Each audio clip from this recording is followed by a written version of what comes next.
Welcome to the Local Marketing Industry Weekly Update, brought to you by LocalMarketingSource.com. This update is taken from the Local Marketing Source Professional Development Program for local marketers. The Local Marketing Weekly Update is for those interested in marketing their local business on the Internet. For free Internet access to education and training courses, visit LocalMarketingSource.com.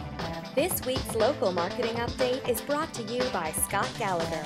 Scott is the co-founder of Local Marketing Source and has become the recognized expert in providing online marketing services to local businesses.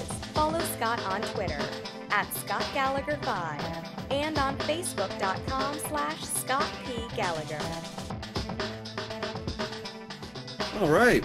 Well, good afternoon, everyone. Scott Gallagher here with Local Marketing Source and bringing you our Local Marketing Industry Weekly Update. And as you know, the live Q&A is going to follow the weekly update. Our next faculty call is going to be Wednesday. I guess that will be September 6th at 4 p.m. Eastern Time. Once again, I'm also going to be in Canada, going back up north again, nonetheless. All right, so this week we don't have any housekeeping items. We'll just get into our weekly overview, and you know, some of the same trends are following along here, but I've got some good things to talk about. Google is continuing to move to rid its index of spammers, and the SEO community is really continuing to be in an uproar. What you should be doing, what you should be looking at, and some opportunities as well that are starting to uncover for local internet marketers.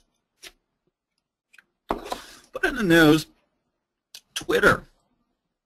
It's not really that big of a deal. You know, the headline is Twitter won't play nice with Tumblr. Basically, Twitter has blocked Tumblr from accessing information. Not that big of a deal.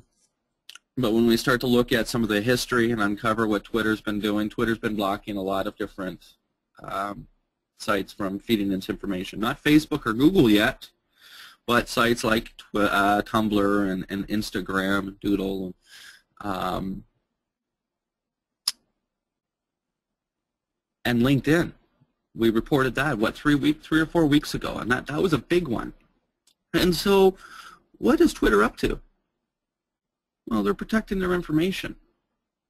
You know, they've always prided themselves on being a very open network, but now they're protecting their content. And essentially, you know, we look at history, and any business, you know, Radio Shack, one of Radio Shack's greatest assets was every time you would go there, whether you'd buy a battery or a computer, they were asking for your name, address, and phone number because they'd market to you.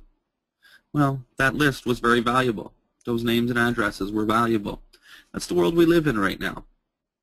Facebook has got value to it because they've got access and to 900 million people. It's a big network. And so Twitter is really making a big move to get into holding their information hostage. And what's interesting is they've got a lot of information regarding small business. And so I'm bringing this up in today's call to make a prediction that we're going to see Twitter into the local market space at some point in time directly. Finance is involved. Money's going to be involved. And how they're going to be able to do that, we're not too sure at this point in time. There's a neat survey that has recently come out. Okay, yeah.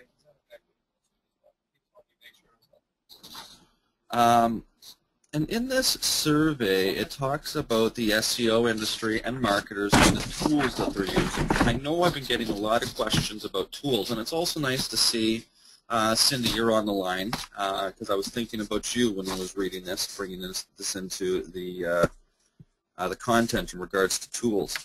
And this survey was put out, it's a 2012 SEO industry survey by SEO Moz. As to the tools that internet marketers are really using. And interestingly, not surprisingly, the top 5 analytic tools, 93% of people rely on Google Analytics. That's a free tool that's out there. It's a tool that we teach. It's It's the way to go. It's free. Interesting. Top 5 research tools. 88% use Google. Google keyword tool. I mean, long gone are the days that we really have to dig in, especially on the local side, to keyword combinations and permutations and getting exact matches. And the importance of that has really gone down. 60% of marketers use Google Insights. It's not necessary for local businesses today, but Google Insights does give you a tremendous amount of information. 17% still use Word Tracker.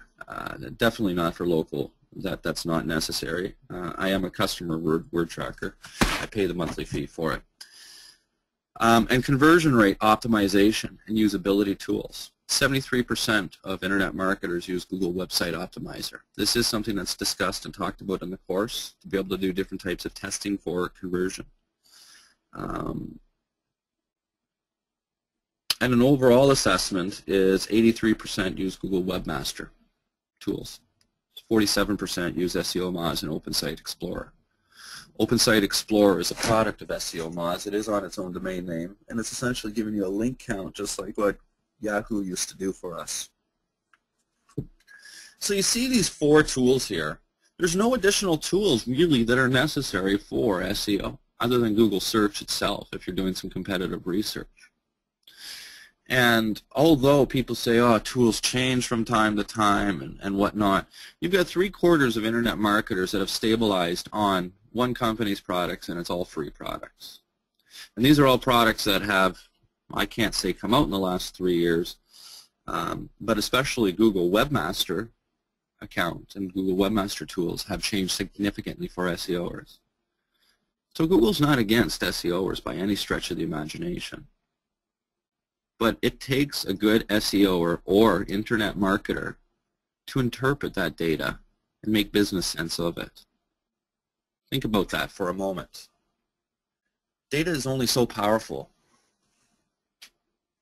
until it's interpreted.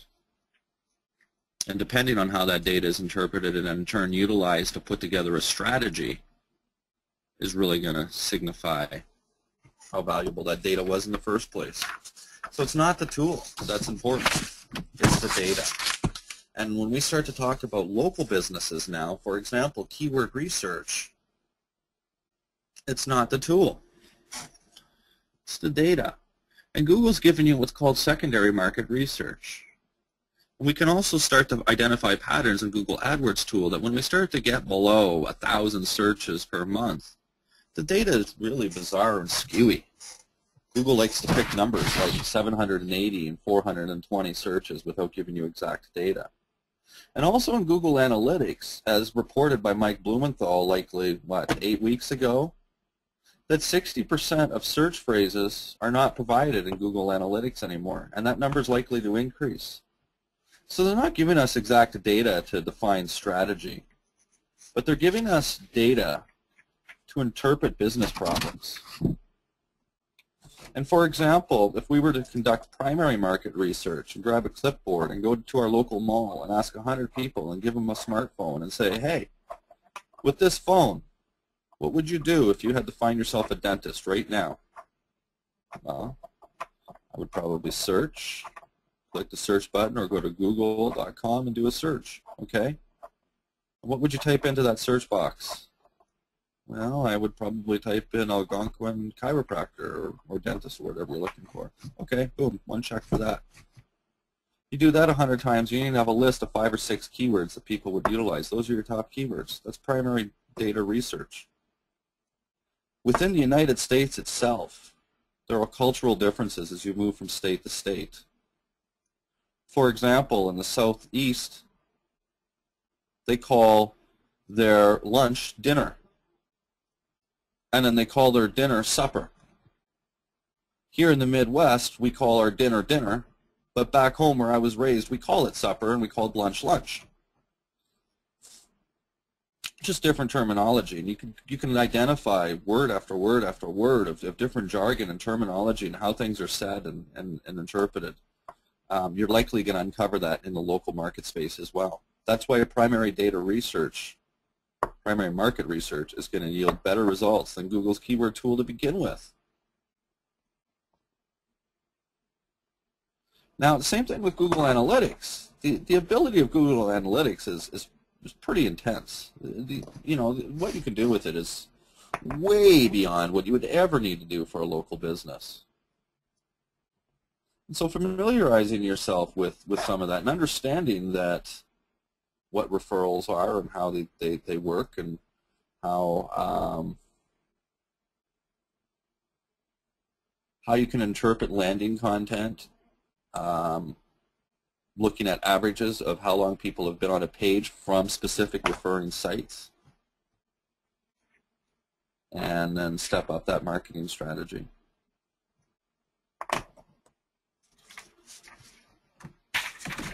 Now, what's today? The 29th. And yesterday, the SEO community began buzzing about a internal document from Google that's been leaked out. And it is a, my bad, my take this back. No, it's a patent document, so it's public knowledge. But it's a patent that Google has applied for, and it's a patent that's going to identify rank modifying techniques. And so, in the past we've been able to identify other patents that Google has applied for and learned about potentially as to where the algorithm's going to work. But when you read the document, essentially with what they're trying to say is that from time to time, Google is going to be looking out for specific techniques, what are called known techniques. And when they see a website that fits within the parameters of that technique, they're going to watch that website, and that website will be flagged. The changes on that website will then be rendered null and void. In other words, there won't be any changes, or Google may influence the change to a different positive result or a negative result. In other words, their goal is to confuse the webmaster or the SEOer. At that point in time, they're going to watch the site, and they anticipate that for every action, there's a reaction, and when there's a negative reaction to something that should have been positive, that webmaster or SEO is going to make another move on that website. Well, it's that next move that Google wants to know. And it's they're setting this, built into their algorithm, they're going to be setting SEOers up to watch what they're doing and learn their patterns and behaviors. It's going to give an opportunity for Google to uncover spammy techniques a lot quicker, identify spammers directly in IP addresses and whatnot. I don't feel that anybody on the call has anything to worry about. We're not deploying any strategies of that nature. So having said that, folks, that is that's going to be the conclusion of our weekly update. Nice, short, and sweet this week. And I'm going to turn around and I will open the floor to questions. That concludes this Local Marketing Weekly Update, brought to you by localmarketingsource.com. This update is provided from the Local Marketing Source Professional Development Program for local marketers. Visit localmarketingsource.com for additional resources focused on online marketing for local businesses.